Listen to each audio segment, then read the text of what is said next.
Du coup, je vais te présenter. C'est Camille Bézuel, architecte DPLG, associée de l'agence Déclic et Décalque. Et Nathalie Couineau, qui est également architecte associée de Déclic et Décalque. Et on a notre troisième acolyte qu'on a représenté sous une petite forme de figurine, Mathilde Jovin, puisqu'elle est actuellement en Colombie.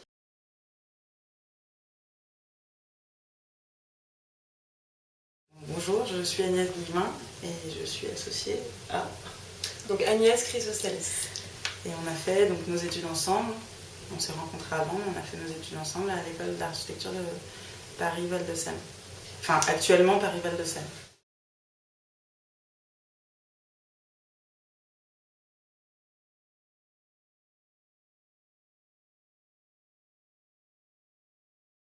Je m'appelle Vanessa Larère, donc je suis architecte depuis 2008, diplômée de l'école d'architecture de Toulouse, où j'ai rencontré mes deux associés actuels, Coralie et Claire. J'ai ensuite effectué ma HMO à l'école de Toulouse toujours, en travaillant dans une agence à Paris, l'agence A+, de Samuel Delmas, où j'ai pu réaliser notamment mes premiers chantiers. Je me suis ensuite installée en tant qu'architecte libérale, où j'ai fait quelques petits projets de maison et un projet de bureau pour lequel j'ai obtenu en 2011 le prix de la première œuvre du Moniteur. Je suis Claire Furlan, je suis architecte depuis 2007 où j'ai obtenu mon diplôme donc à Toulouse. Ensuite je suis partie travailler à Paris dans l'agence Barthelot Villemar Architecte. J'ai également passé mon diplôme HMO au niveau de cette agence à Marne-à-la-Vallée. J'ai ensuite fondé l'agence Co-Architecte avec Vanessa Larère en 2012 à Toulouse. Je m'appelle Coralie Bouscal, je suis architecte depuis 2007, diplômée de l'école d'architecture de Toulouse. J'ai réalisé mon HMO en suivant au sein de l'agence W Architecture qui est située également à Toulouse. Puis ensuite je suis restée dans cette agence 5 ans pour suivre différents projets de marché, plutôt marché public, de suivi de chantier également. Et ensuite, je me suis mise en libéral et j'ai rejoint l'agence Co-Architecte en tant qu'associée à partir du 1er janvier 2015. Voilà.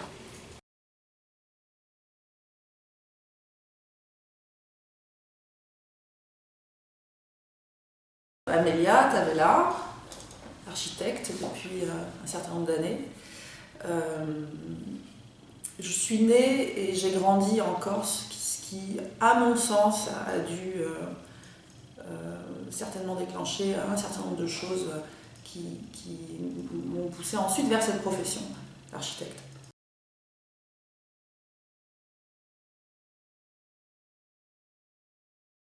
Je m'appelle Axel Accardo, architecte associée de l'agence L'Architecture et je suis diplômée depuis 2004 de l'école Paris-Val-de-Seine.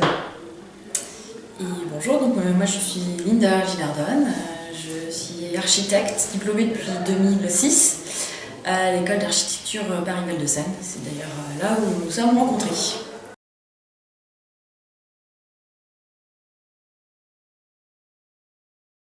Bonjour, je m'appelle Marie Blancard, je suis architecte urbaniste, diplômée de l'école d'architecture de Lille en 2006.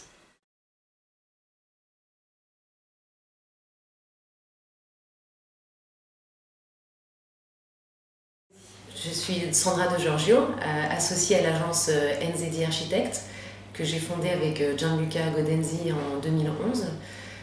Pour mon parcours, j'ai été diplômée en 2007 à l'école Paris-Belleville, avec un parcours assez classique de salarié, puis de montage 6 ans après en association à deux. Puis aujourd'hui, on est une agence de 6-7 personnes.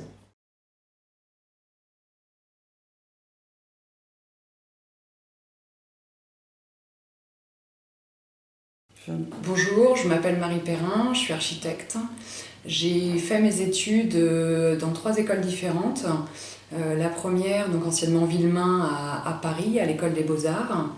La deuxième à Rennes et la troisième à La Villette. À chaque fois, j'ai voulu poursuivre un cursus tourné vers l'environnement, donc j'allais chercher des ateliers qui étaient spécialisés sur cette thématique. Oui, j'ai travaillé chez DRMM, Donc j'ai travaillé 2 ans en Angleterre.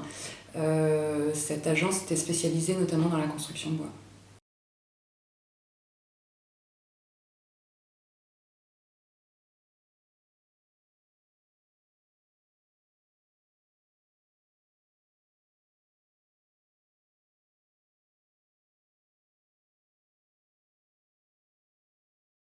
L'idée de nous associer, elle est née en fait sur les bancs de l'école où on commençait déjà à travailler sur des projets des concours étudiants. On s'est rendu compte que c'était quelque chose qui fonctionnait bien, on s'entendait bien, on avait la même manière de travailler, les mêmes envies, et c'est vraiment de là qu'est née cette envie de créer Awesome.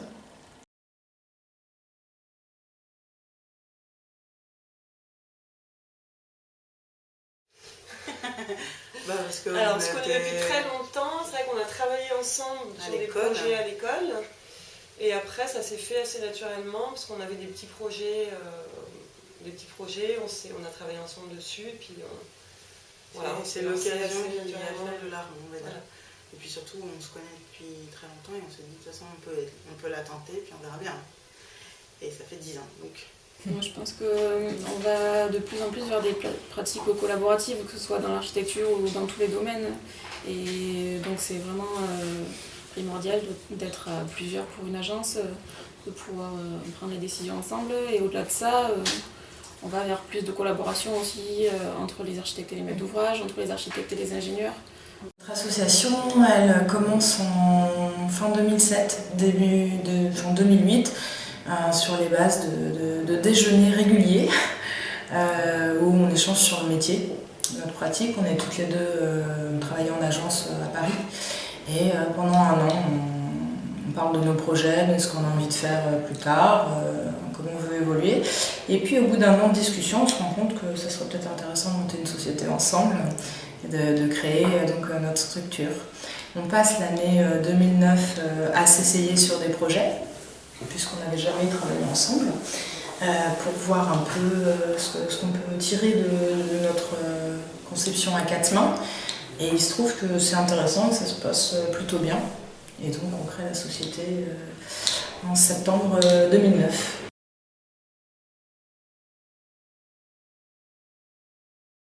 Et du coup, les deux vraiment opérations sur lesquelles on a travaillé, c'était une extension de maison à la Morlaix, un projet qui s'appelle Terrasse Organique, et une piscine qui s'appelle Picardie Plouf. Et donc ça a été nos premiers chantiers.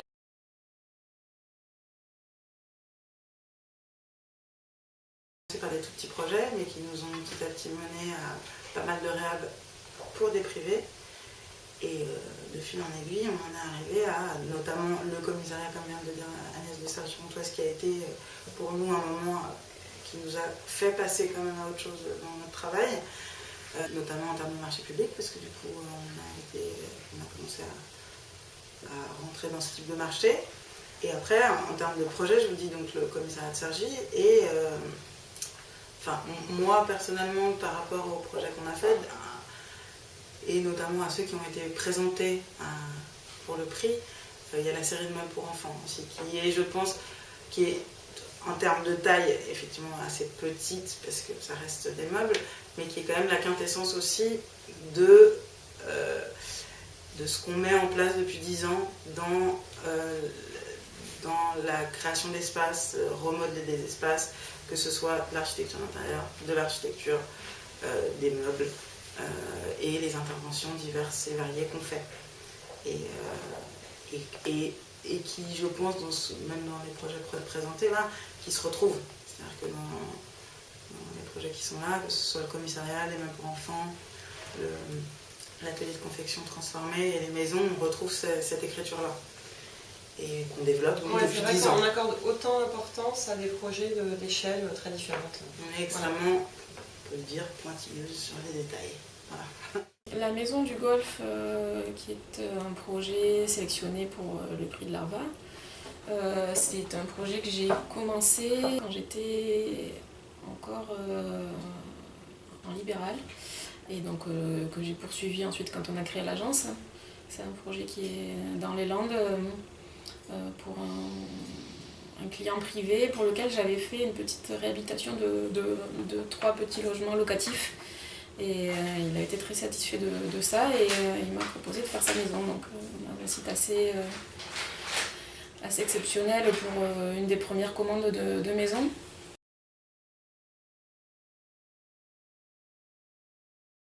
Oui, alors le projet des 35 logements qui après a eu une belle vie, enfin, je veux dire, qui a été reconnu, qui a été primé, c'est une belle aventure, je me vois chez nous, voilà, comme d'habitude. Non, parce qu'il y a tout un cheminement, il y a des jalons avant sans qu'on s'en rende compte, qu'on a posé. Déjà, première chose, c'est vrai que la particularité de ce projet, c'est que c'est le premier projet qu'on a livré. Donc c'est pas rien pour nous. En plus, deuxième point important, c'est que c'est une opération un peu particulière. C'est effectivement une conception-réalisation. Donc c'est un groupement avec une entreprise, avec un partenaire bureau d'études et aussi du coup un maître d'ouvrage très présent. Donc ce qui fait que du coup on a quand même une équipe qui était quand même assez large. Du coup cette conception-réalisation, il s'avère que l'ensemble des acteurs étaient tous un peu nouveaux dans le... Tout le monde était novice en fait. Le maître d'ouvrage, le chargé d'opération, il était assez jeune et il portait sa première opération quasiment.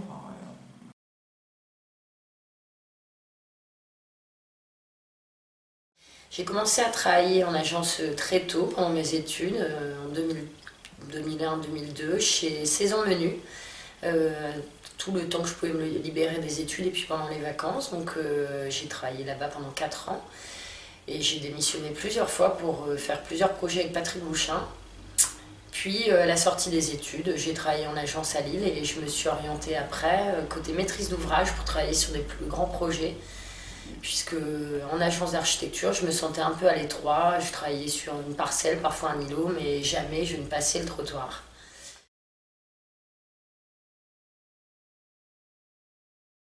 Oui, on peut construire en paille partout, en Île-de-France, en province, dans toute la France.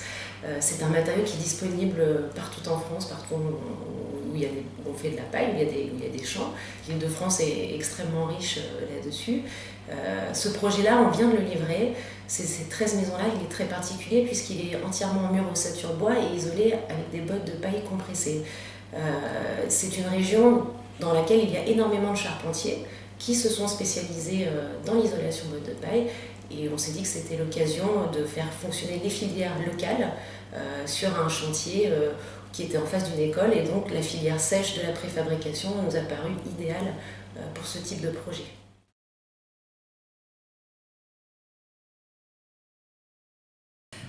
Avec mon premier associé, on a présenté la bourse de recherche diversitaire. Donc c'est une bourse qui est créée, délivrée par EDF et qui permet donc à des jeunes architectes de pouvoir faire un travail de recherche autour d'une thématique dans un pays étranger. Et donc nous, étant en Angleterre, on avait envie de pas seulement être dans un système de travail à l'agence en tant que salarié, mais aussi de pouvoir développer des recherches personnelles. Et donc on a travaillé sur le potentiel d'usage des stationnements dans les grands ensembles à Londres, puisqu'il se trouve qu'il y a énormément de stationnements vacants dans les grands ensembles, puisqu'il n'y a pas... Il y a on va dire un bon système de transport en commun. Et donc on a travaillé aussi avec le principe de l'événement Parking Day, où on a carrément créé un événement avec les habitants sur les places de stationnement. Puis après il y a eu plein de sujets autour de cette thématique.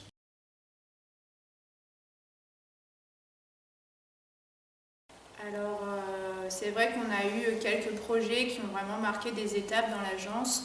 Tout à l'heure, Stéphanie parlait de la vigie qu'on a fait à Figuerolles, qui est un petit projet, mais vraiment atypique, pour lequel on a été nommé au prix de la première œuvre.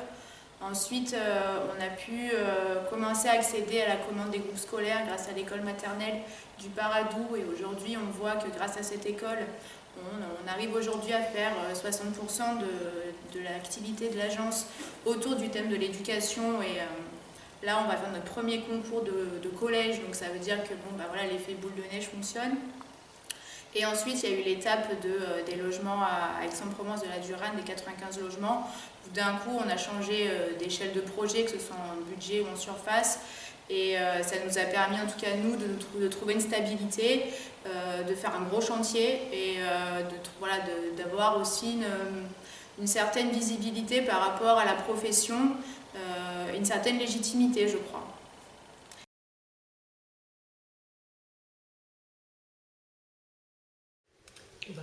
Oui. Ah bah oui, non, on pense que c'est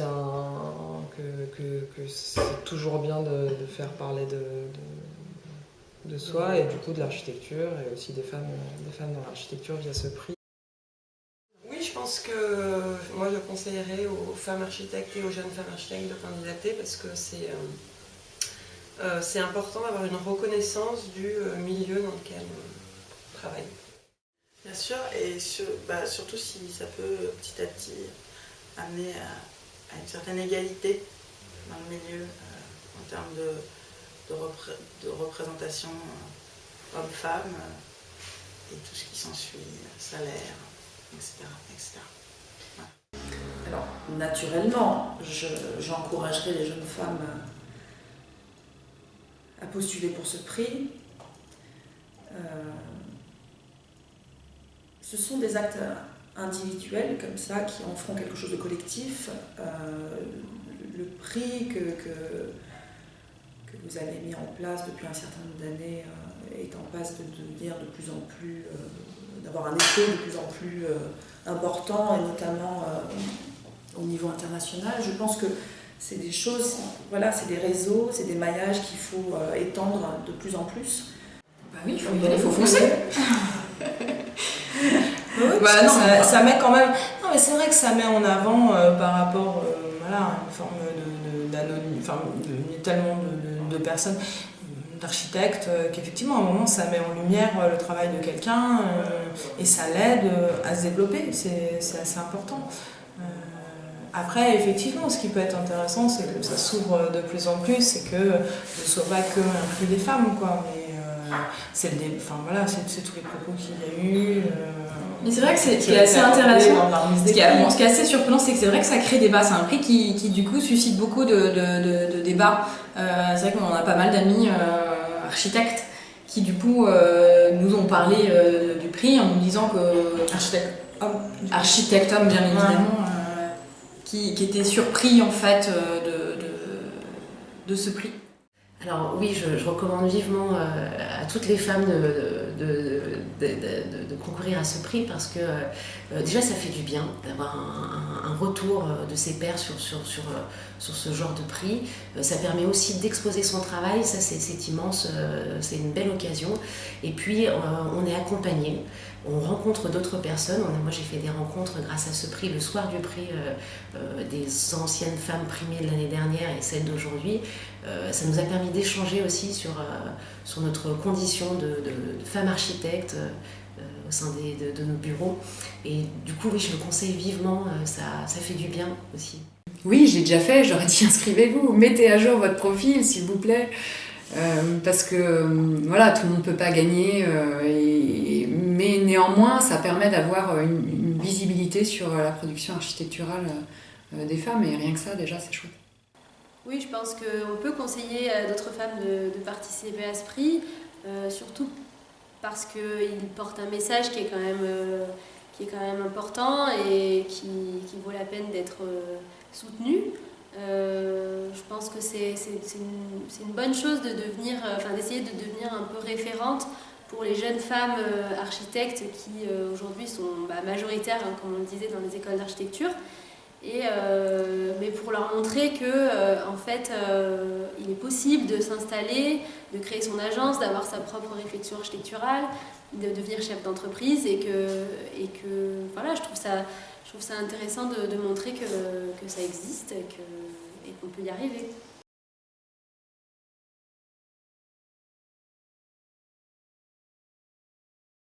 On en a déjà, à savoir par rapport surtout à des marchés publics, mais aussi à des particuliers qui sont venus vers nous parce qu'ils ont vu ou su de bouche à oreille l'esprit là.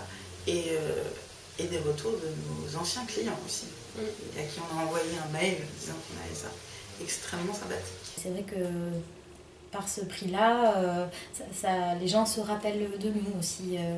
Souvent on nous dit « Ah, c'est vous qui avez eu le prix Jeune Femme Architecte » et c'est vrai que c'est important aussi en termes de communication pour nous. C'est une manière supplémentaire d'avoir de la communication sur ce qu'on fait, sur notre agence et d'avoir éventuellement de nouveaux projets.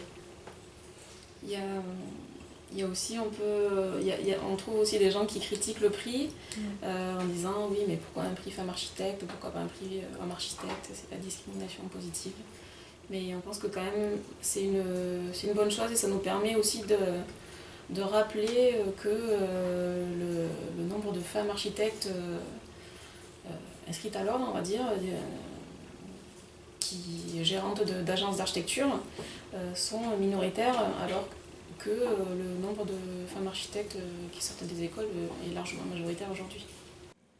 Mais c'est toujours gratifiant, c'est toujours émouvant et sympathique quand des confrères ou des consoeurs se penchent sur notre travail et trouvent qu'on a bien travaillé et ont envie de le mettre en avant. Donc c'est toujours avec plaisir D'autant qu'on fait quand même un métier qui fait que... Finalement, c'est assez rare les moments, mis à part à la livraison d'un bâtiment qui finalement n'arrive pas tant que ça. Finalement, on ne livre pas tous les jours des bâtiments, où il y a ce moment un peu plein d'émotions où tout le monde nous félicite du travail bien effectué, etc. C'est vrai qu'au quotidien, finalement, on a rarement l'occasion d'être félicité pour notre travail, même ou alors d'échanger au aussi, quotidien, discuter, d'échanger avec des confrères qu'on ne voit pas tous les jours. Et ce prix, ça nous a permis aussi de rencontrer des consoeurs qui pratiquent des choses très intéressantes. Et du coup, ça ouvre aussi. C'est des moments de respiration et qui changent un petit peu de notre quotidien dans le travail. Oui, j'ai eu beaucoup de félicitations, notamment auprès des maîtres d'ouvrage sur les réseaux sociaux. Aujourd'hui, on fait circuler l'information assez vite, tout ce qui est LinkedIn, il y a beaucoup de maîtres d'ouvrage, d'amis sur tout ce qui est autres réseaux, Facebook ou autres.